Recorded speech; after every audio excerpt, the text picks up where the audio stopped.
All right. Sid, can you hear me? Can hear you. Go for it. All right. Well, welcome back. First of all, everybody. It's good to get things started. We're jumping into this phase one, which is we're doing virtually here. It's a non-mandatory camp, voluntary, in other words, and the guys can pick and choose when they show up or not show up. In other words, so it's we're not really um, going to get into who's here and who's not here and all that bit. That's not how this one works. Um, we're sure grateful for some of the new additions that we've had to the roster with Kristen Fulton, Elijah Mitchell, Jalen Moore, Gardner Minshew, Jerry Tillery. I mean, these are some of the newer guys, and then we've re-signed a bunch of guys. So that's been a plus. We also lost a few guys in which I know Brett covered that with you with a couple questions about Tooney and so on, and Justin Reed and uh, Hopkins and all of that bit. So, but those are Jalen, Justin Watson, and Wanson Wharton. So those are all good football players. In this day and age, it's tough to keep everybody in a roster hole like that, but we sure feel like we've filled in the blanks with some good football players, and that's same with the draft coming up this week. We look forward to getting into that. We've got 8 picks there, 2 second-round picks, a first-day pick, and so on as we go through there. So it should be, it should be a good positive outcome once Brett gets done with that. I know his guys have worked their tail off getting ready for the draft, and along with the coaches, which they've included. But again, the coaches were a small part of the whole. But Brett, my hat goes off to Brett and his staff for the job that they've done and all the prep time that they've put in and travel time. So other than that, I don't have much to add, but I'll open it up to questions here. Fire away. Let's go ahead and kick it off with Pete. Go ahead, Pete. Hey, Coach. Hope you're doing well. I was wondering about Jalen Moore. Obviously, not a ton of experience starting, but you guys seem to have confidence in him. I guess what told you and the team that he could be capable of doing this as a starting left tackle? Yeah. So we felt Jalen. Well, first of all, he's backing up a pretty good player in San Francisco, arguably the best ever played a game. So I mean, and then when he got his opportunity, he took full advantage of it. We also remember him because he played next to Caliendo for 3 years and at Western Michigan. There, I think we lead the league in players from Western Michigan, but now that we've added him. But listen, he was a good football player there. When he had opportunities in San Francisco, he was a good player there. We thought that he would be a nice addition to our offensive line as we continue to work that. So We'll go next to Adam Teicher. Hey Andy, how you doing? good. I thought you retired. You're back. Calm down. You're getting rid of me. It's just going All to right. take another couple All right, months. doggone, you took those Calm cheeseburgers. down. I thought you were running. We're getting there. We're getting there. All right. Hey, wanted to ask you about Rashee Rice and Jared Wiley as well. How are those guys doing in their rehabs, and what will their status be when you guys get together on the field in the spring, but also when camp starts? And Sid, I'll have a second question as well. Yeah, I can't necessarily give you the. They're doing well. That's taking place right now, but I can't tell you when they'll be back exactly here. But both have been busting their tail.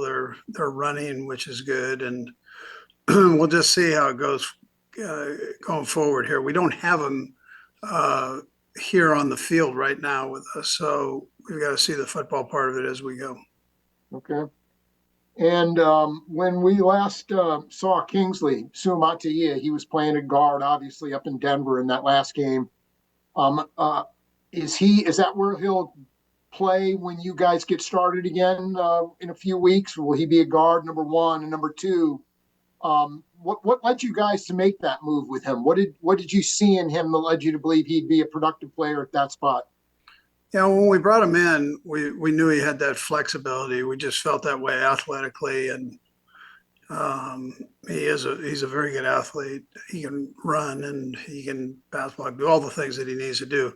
I thought he felt more comfortable in there as a young guy. Sometimes you see guys that start in there and then they work their way back outside. But so we stuck him in there, and he did a nice job against Denver. That was one of the bright spots in a game that didn't have many. So that was I thought he did a good job, and that's where we'll put him. He'll start in there with Mike Caliendo, so they'll compete for that spot.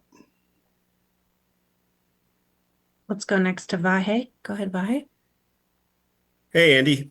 All right, Mike. A couple of things, if I could, Sid. One is just, Andy, you're in phase one, and I'm just curious, for you personally, what's the difference in your own mentality coming out of the way this Super Bowl went versus the last couple? I mean, you're so process oriented typically. I mean, does anything change in your mind as you're preparing for the next go round based on just what it's been like this time around? Yeah, so I'm excited to get going again, and it's been it's been fun to go back in and dig in on the season and either come up with new things and or correct the things that we still like and are bringing back.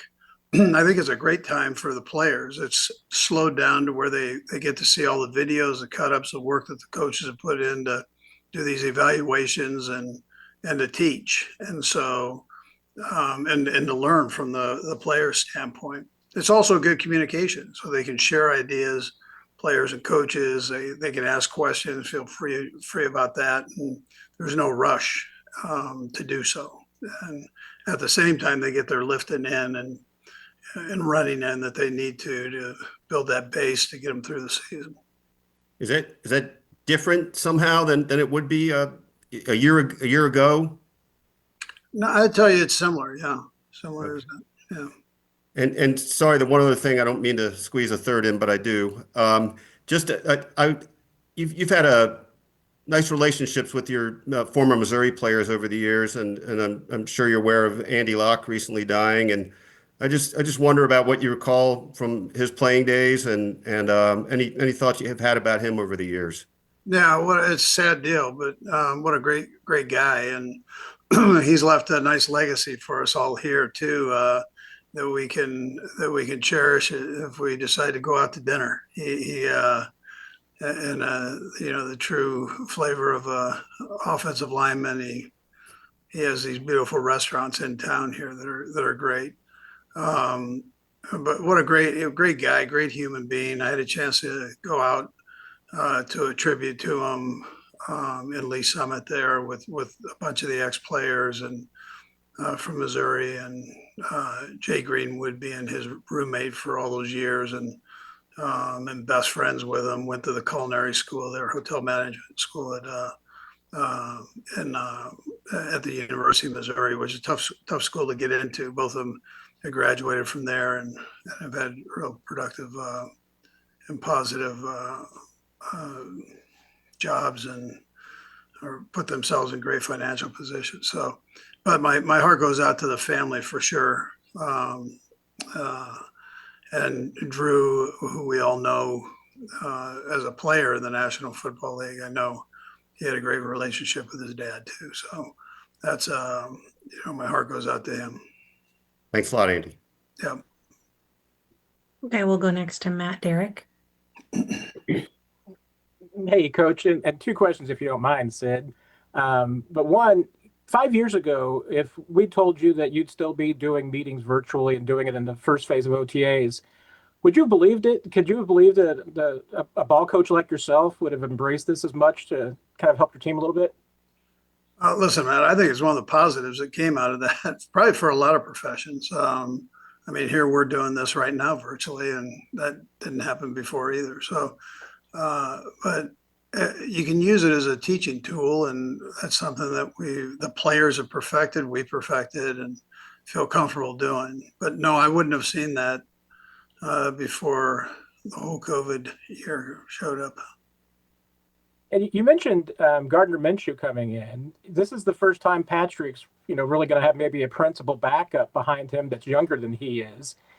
Is there a benefit to that, especially having somebody like Gardner that maybe is a little bit like him as far as that gunslinger mentality in that quarterback room to help him kind of dissect things, since Gardner's had a lot of experience too? Yeah, he sure has. He's a good football player. I think it'll be a good relationship between the two of them. They both know of each other and respect each other, and I think they look forward to working together. They can speak more on that when you have a chance to talk to them. But Gardner's a humble kid with a great personality, loves to play the game, and all of those are the same things that Pat has too. So it should be a good working relationship there. We'll go next to Sam McDowell. Hey Andy, obviously Patrick is doing this virtually. I just wonder ahead of time, what kind of guidance do you provide him? I mean, is he drawing up how to those guys spend their time down there? Is there a script of sorts that you provide? Yeah, you know what, Sam? We don't do that. First of all, it's not legal to do that by rules, by the NFL rules. So, and really, to be honest with you, Pat doesn't need that, especially right now with the experience he has and the experience that the receivers have. So that have joined him last year when we had some new faces or young guys in there. It was a little, it was a little different. He had to really prep for that. But this year, he can kind of go out and work on the things that he knows the guys need worked on and the routes and that. So I think it's even a better situation this year than it was last. We'll go next to Nate Taylor. Hey Andy, earlier you mentioned Fulton being one of the guys you all acquired in free agency. How much of that signing do you think was not only just beneficial for the secondary, but what do you feel like it can do for someone like Trent McDuffie, who has established himself as one of the best cornerbacks in the league, whether you want to keep him outside or move him back towards the slot? Yeah, it should give you a little bit of flexibility. We've got some good corners on the roster, but I think his addition it gives you more flexibility. I think is the best thing. I mean, you've kind of tagged that right there. That Trent is such a good inside player that and Spags likes using him in there and has a nice package in there with him when he's used him in there. So, but I think you hit it right on the head. I think it just gives you more flexibility to do that. Thank you. Yep. Okay, we've got two more, so we'll go to Todd Lebo next. Hey, Coach, a couple quick questions here, kind of on that virtual side of it. What have you learned about maybe yourself and your coaching staff doing this stuff virtually and engagement from the players and all that? Have you learned anything about the way your process is from doing it this way? I don't know about that. We've tried to, myself included, try to be teachers, be the best teachers we possibly can. It tests you a little bit when you're doing it virtually. You're not seeing necessarily the reaction of the player there as you have the big screen on and you're going through the plays. You're not playing off the crowd, I guess you'd say. You're playing off of and keeping these guys occupied by the ability that you have to teach and to help them become even better than what they already are. I mean, they're one out of 32 guys in the whole world that are doing what they do, but this gives them an enhancement to even be greater than what they are. And for as far as the draft goes, I know that the scouts and Brett and all those guys do most of this work for this, but we're sitting here a few days away from it. Do you feel pretty comfortable with what you guys have on the roster and the things you need, maybe lining up with the board? I know that the draft night's crazy. You never know how it's going to happen, but just what's your comfort factor right now with the way things look a couple of days out?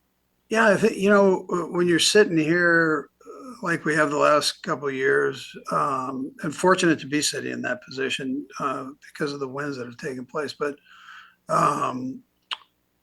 you have to discipline yourself to take the best player. And so with that, you've got to evaluate every position, and you got to put all this time in. And Brett's done a great job with that. I think he's very comfortable with it right now.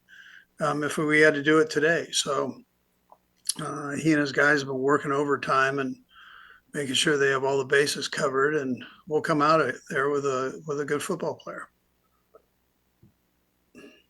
We'll go last to Mick Schaefer. Hey, Coach, I have a draft question for you, too. Do you have any favorite memories from draft weekends in years past? And what's it like for you being on the phone, calling these guys, and almost every single time knowing that you're making their dreams come true with that phone call, with that pick?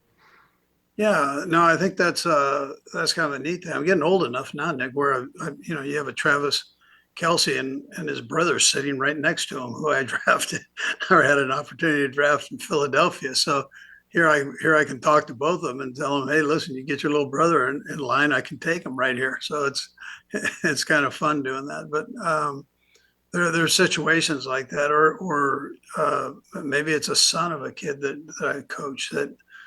We just talked about Andy Locke. I mean, when Drew was coming out, I mean, here I have an opportunity to evaluate him and see where he gets picked, and then so those situations are kind of neat to go through. But I've had so many great experiences, and there's a certain satisfaction that you get, and even though it's a little bit selfish, it's also you're so happy for the kid, but that you're able to give somebody an opportunity to play in the National Football League. I mean, what an honor that is, and these guys appreciate that. You see them, those top guys that are sitting there in the first round. These are big name guys, and they're so excited to get up there with Roger Goodell and throw them up in the air and do whatever they do with them there. I mean, that's pure excitement.